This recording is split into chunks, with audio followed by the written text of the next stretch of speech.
Olá, boa tarde, que Deus lhe abençoe muito. Eu queria falar um pouco com você sobre o luto. Para falar a verdade, eu quero fazer uma apologia, uma defesa do luto. Por que isso? Por que é necessário fazer uma defesa do luto? Por que é importante fazer uma apologia a essa experiência? Veja só, nós vivemos numa época, numa era totalmente narcísica. E essa forma de intuir, experimentar a realidade, ela não admite nenhum tipo de relevância, de pertinência para experiências ou relações que importem no mesmo que mínimo de desprazer, dor ou sofrimento. O narcisismo da nossa época tem feito o que alguns já têm dito, que vivamos um infantilismo muito extremo dentro dos relacionamentos. Por conta disso, a experiência do luto tem realmente sofrido efetivamente de uma rejeição. Pessoas que, ao passarem pelo luto, passam debaixo de uma enxurrada de negações, dentro de uma perspectiva negativista, e de fato é hoje uma pergunta extremamente necessária ser feita. Qual a importância do luto realmente? O que essa perspectiva de experimentar o luto ou não experimentar, ou se experimentar e experimentar dentro de uma categoria de experiência de negação, de fuga, de total falta de enxergar algo de positivo. Quando a gente pensa nessas implicações, nos desdobramentos de agir de maneira negatória à experiência do luto, nós realmente temos algumas coisas bem significativas. A primeira delas é que nós percebemos então que o tempo começa a ser marcado, tracejado, dimensionado ou multidimensionado numa cosmovisão estreitamente relacionada à crise na sua leitura ou na sua cosmovisão. O luto aponta para uma cosmovisão realmente saturada de uma crise multidimensional. Uma segunda coisa que essa rejeição e essa resistência a não experimentar o luto aponta é também para uma inabilidade em controlar estresse e tensão. Tanto que eu disse que algumas pessoas passam pelo luto em total condição de anestesiamento. Elas não conseguem experimentar as implicações do luto, do que ele de fato significou para a sua existência. E a existência então fica órfã, fica destituída, absolutamente desnorteada de elementos que lhe são caros e vitais. E isso é fruto de uma relação inadequada com a atenção e, por consequência, seu filho no estresse. Além do mais, não viver essa experiência do luto acaba gerando um redirecionamento do que a gente entende ser felicidade, que acaba ficando em um reducionismo muito estreito de categorias do hiperedonismo e do superexperimental, que marca muito essa nossa época extremamente marcada pelo narcisismo, esse egoísmo parental, esse egoísmo absolutamente visceral, que reduz a nossa compreensão e nossa própria relação com o outro e com as nossas interações. Vivemos hoje numa busca acelerada por prazer de todo tipo e por experimentar de maneira extremamente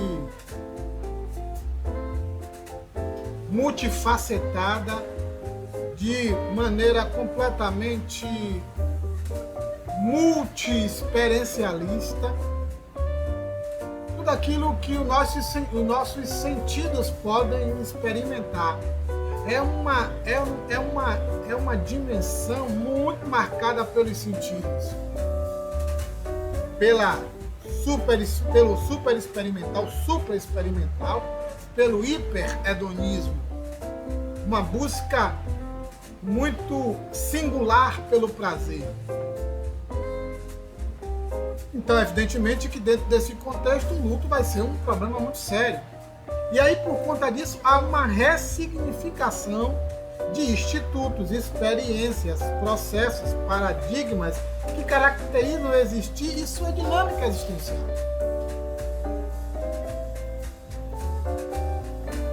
Aí eu queria citar Bauman. Bauman diz uma coisa que é muito interessante e que caminha dentro dessa hermenêutica da não experiência ou do não experimental do luto.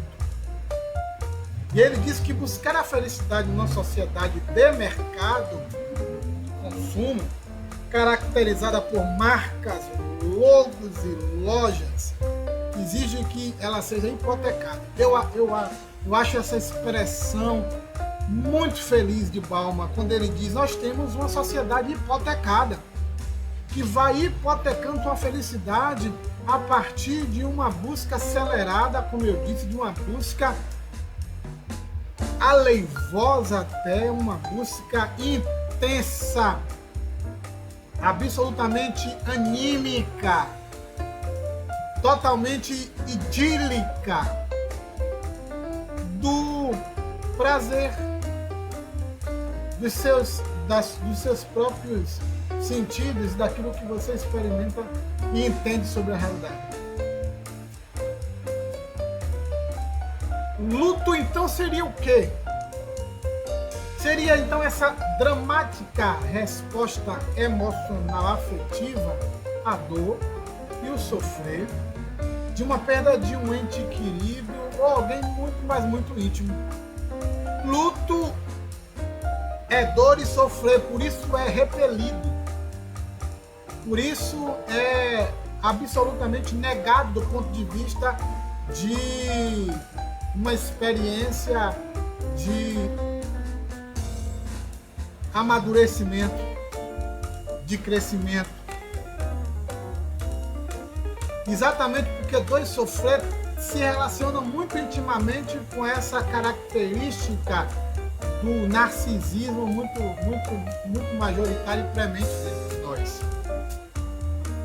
Aí então, infelizmente, a vivência do luto vai ser uma experiência duramente combatida na nossa sociedade. Sociedade pode ser estabelecida dentro de dois grandes recortes, que é entretenimento e autogratificação. E você vê que tudo se conecta para deixar muito claro essa feição do narcisismo da nossa era.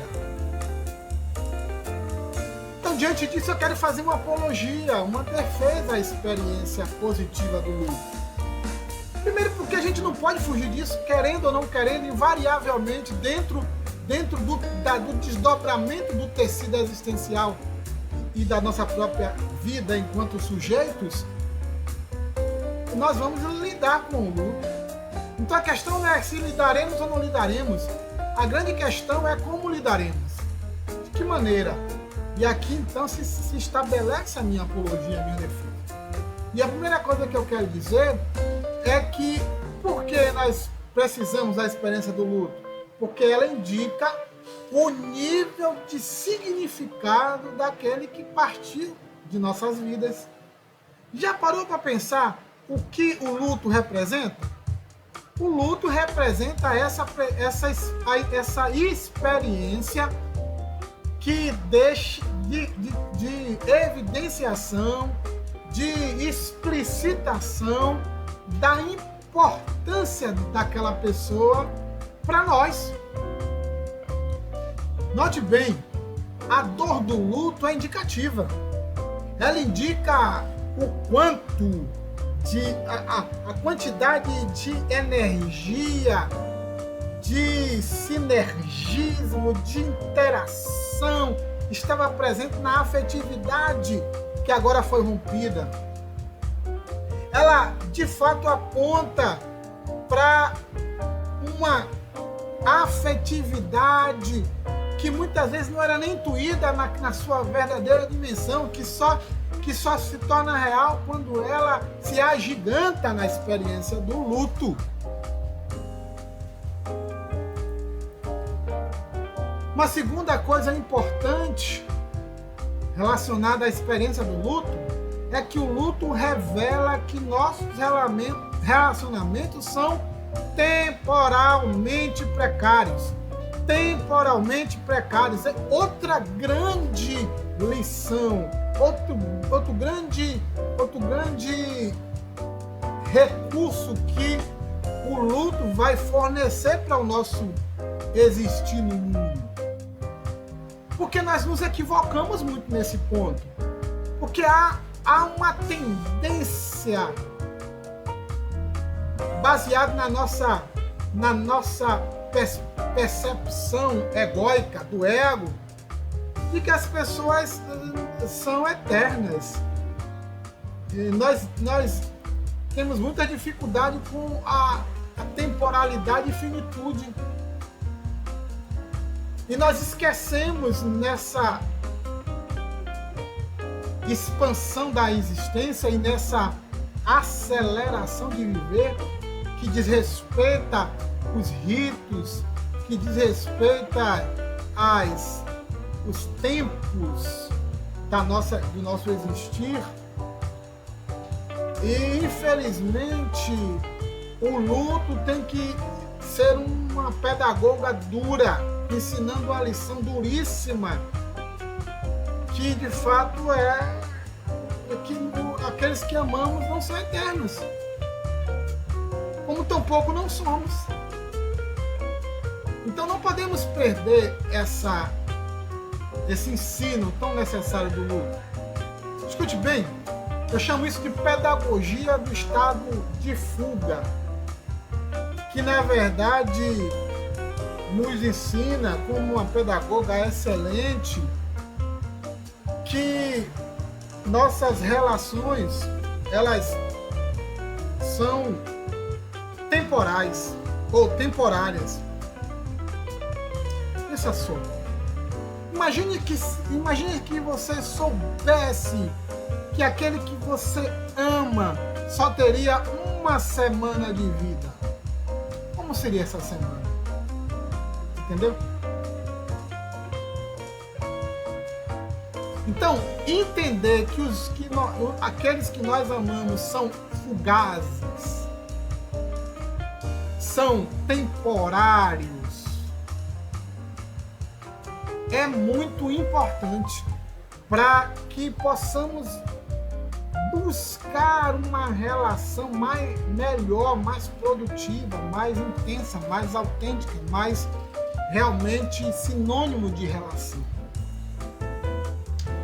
Uma terceira importância para a experiência do luto é que o luto nos faz enxergar adequadamente o valor da vida e das relações, que está imbricado naquilo que eu falei anteriormente, mas que se estende um pouco mais, porque ali nós enxergamos que as pessoas são temporárias, estão aqui por um tempo, fazem parte de um processo, e isso faz com que nós enxerguemos o valor singular da vida, como dizia Bakhtin, a singularidade da existência humana, que é muito pouco estabelecida e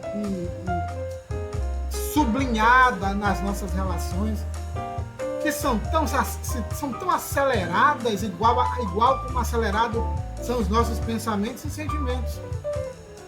Então a gente precisa acordar, e o luto faz com que a gente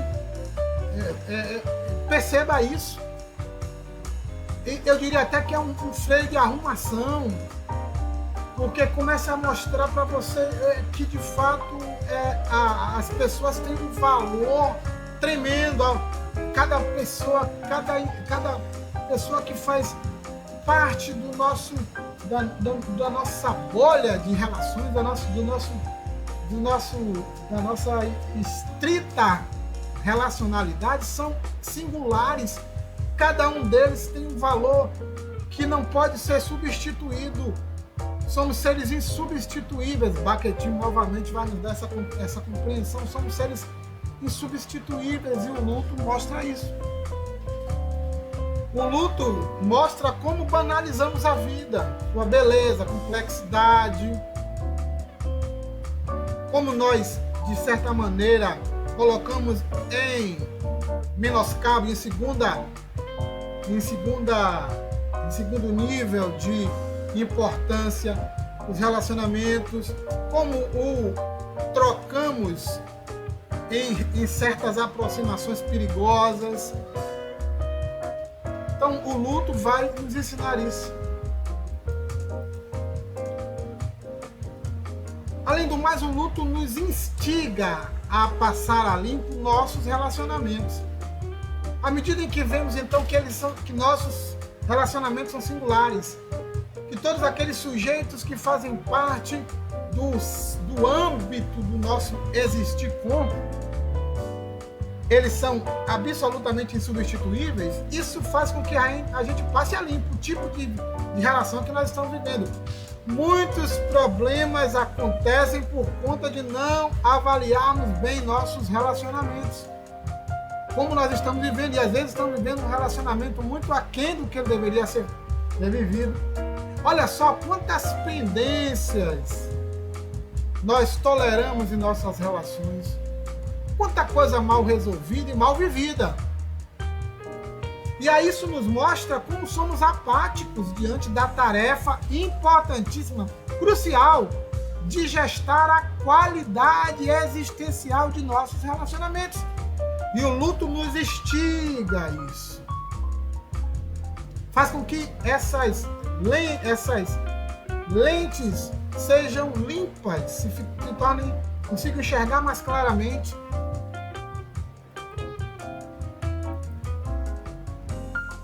E aí há uma hashtag importante: o luto é um grito de urgência e apelo pelo real e pelo autêntico. Não podemos viver no imaginário, nem é suficiente o simbólico. Precisamos viver o real, dizia Lacan, e é verdade. Porque transitamos muito nesse imaginário real e simbólico, e a rigor, vivemos muito pouco o real nas nossas relações. São muito superestimadas, são colocadas em um grau de relação, de vivência muito dentro de nossas próprias perspectivas totalmente ficcionais. Precisamos viver o real. E se não estamos vivendo o real, trabalhar para que esse real se torne de fato realidade.